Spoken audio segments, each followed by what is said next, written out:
Bonjour et bienvenue à vous, chers années 5, pour votre guidance du mois d'avril. Nous allons voir ensemble les énergies qui vous attendent pour ce mois. Donc je vous rappelle que c'est une guidance générale. Si vous souhaitez une guidance personnalisée ou faire appel à une autre de mes prestations sous la vidéo, vous retrouvez le lien lesmotsdetonâme.com.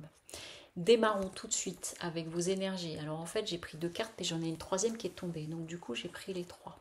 Ici, on est en train de vous dire bénédiction, protection, lumière, c'est-à-dire que quels que soient les événements qui se passent pour vous sur ce mois d'avril, j'entends tout ça est écrit, tout ça est prévu quelque part, donc certainement pour vous amener peut-être dans des prises de conscience et que vous êtes protégé et que la lumière est avec vous, c'est-à-dire ça va faire émerger quelque chose de nouveau ou de différent.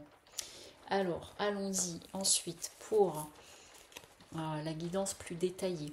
Ici, avec le monde à l'envers, on est en train de dire que vous pourriez tomber de vos rêves. Donc, ce n'est pas français, mais c'est le fait que peut-être par rapport à une idée que vous faisiez, un projet que vous avez, une relation que vous entretenez, quel que soit le domaine, ici, il y a l'idée de, voilà, de sortir un petit peu, ok, de la fantasmagorie, de la rêverie quelque part, quelque chose comme ça, et qui fait que peut-être il est temps de passer à l'action.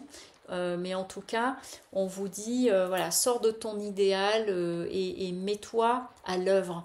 Parce que sinon, tu ne vas pas pouvoir profiter. C'est-à-dire que si rien ne se met en place et rien ne se met en marche, du coup, vous allez rester dans une forme d'oisiveté, mais une oisiveté qui ne porte rien. Voilà, j'entends le mot procrastination. Je ferai plus tard, je ferai autrement. Et du coup, en fait, ça parle d'une difficulté peut-être pour certains et certaines d'entre vous à vous confronter à la réalité. C'est-à-dire que si vous avez un projet, une envie, à un moment donné, c'est de le mettre en œuvre. Parce que sinon, du coup, vous allez, vous voyez, un peu comme notre reine. Vous voyez, hop, je vous montre bien la photo. La carte, la reine à l'envers, c'est comme si elle regardait sa coupe là, mais c'est pas quoi en faire. Donc on est en train de dire quelque part comme si vous étiez dans la possibilité d'un projet, de quelque chose, mais en fait vous n'en faites rien de votre idée. Et du coup, quelque part, l'idée de donner, de recevoir et de distribuer ne se fait pas. Et ce qui fait que ça pourrait vous amener finalement à un moment donné, pas parce que vous vous êtes trompé, mais par manque d'action, et bien du coup je laisse tomber.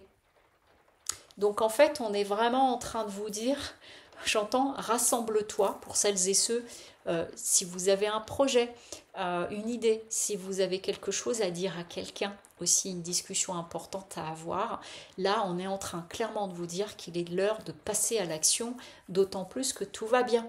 Donc ne remets pas à demain ce que tu pourrais faire aujourd'hui. Je vous dis ce qui est en train d'arriver directement, parce que moi je pose les cartes et à partir de là j'ai des choses qui m'arrivent en information. Votre force, c'est que vous avez justement cette capacité à prendre une décision. Mais la décision derrière, c'est de se mettre en action. Mais en tout cas, ce n'est pas une question de décision, c'est en fait derrière de vous mettre en marche.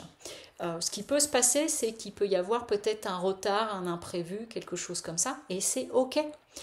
Si vous avez un projet en tête et que ça se déroule peut-être pas selon l'idée que vous vous en faites, c'est pas grave. L'important, c'est d'avancer les éléments et de naviguer et d'être en conscience que tout est en mouvement en permanence. Voilà, rien n'est figé.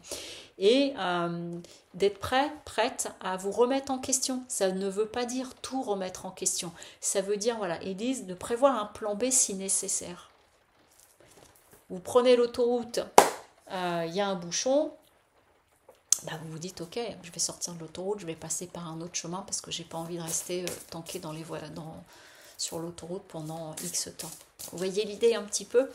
Et donc, pour terminer, je vous propose de choisir parmi l'une des 3 cartes là, de l'oracle d'Akasha pour demander votre conseil sur ce mois d'avril. Et comme au mois de mars, je vous laisse le choix plutôt que de prendre une carte moi. Choisissez la première, la seconde ou la 3e carte pour recevoir votre conseil sur ce mois d'avril. Hop.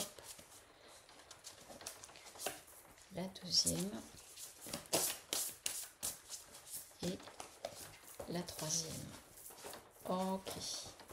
Alors, ce qu'on est en train de vous dire ici, première carte qui vous est donnée, qui est très en lien, excusez-moi, je rigole, mais parce que c'est vraiment en lien avec tout ce qui vient d'être dit, c'est, vous voyez, on est en train de me dire, ne joue pas au hamster, c'est-à-dire arrête de tourner en rond dans ta cage, de dire je vais faire, je vais pas faire, etc. J'entends, lance-toi. Donc je ne sais pas si certaines d'entre vous, vous avez des projets, mais en tout cas, on vous dit, sors du cercle, vous voyez, tac, mets un pied dehors. Deuxième carte conseil, pour ceux qui ont choisi la deuxième, c'est qu'il est temps de vous mettre en action et d'être prête à aller au combat. Ça ne veut pas dire qu'il va falloir vous bagarrer, ça veut dire défendre vos positions et aller chercher cette énergie de combat, mais en vous, à l'intérieur de vous, pas pour vous confronter ou affronter les autres, mais vous voyez, comme parfois quand on dit je suis en mode guerrière, ça veut dire je suis prête, j'y vais, j'ai toute l'énergie en moi. C'est ça qu'on est en train de vous dire pour ceux et celles qui ont choisi la carte numéro 2. Et enfin, la carte numéro 3, ici, l'association. Donc, on est en train de vous dire, alors, il y a deux choses qui arrivent. D'avoir une bonne association tête et cœur en vous, ou alors d'aller chercher de l'aide autour de vous, de vous associer avec quelqu'un si vous avez un projet. Et si vous vous posiez la question de vous associer, la réponse est oui, vas-y. Voilà pour vous, chères années 5. Je vous souhaite une très belle journée et un beau mois d'avril. Au revoir.